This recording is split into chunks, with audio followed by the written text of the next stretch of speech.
সম্পদ, ঐশ্বর্য। মানুষ হয় নিজের সৌভাগ্যের দ্বারা এগুলো লাভ করে থাকেন বা কর্মের দ্বারা। সৌভাগ্য আসলে কি? গ্রহের দশা, যা প্রত্যেক মুহূর্তে বদলাতে থাকে। কর্মের মাধ্যমে যখন আপনি ধন অর্জন করেন, তখন সেই ধন আপনার আগামী প্রজন্ম লাভ করে। সেটা হয় সে ভোগ করে বা তার জন্য তার ভোগান্তি হয়। আর এটা নির্ভর করছে আপনার কর্মের ওপরে। কি কর্ম করেছেন আপনি সেই ধনকে লাভ করার জন্য?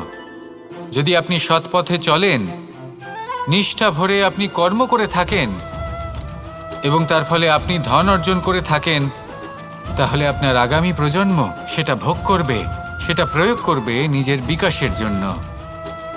কিন্তু যদি আপনি কুকর্ম করে থাকেন, কোনো রকম ছলনা করে থাকেন এই ধন লাভ করার জন্য, তাহলে 100% আপনার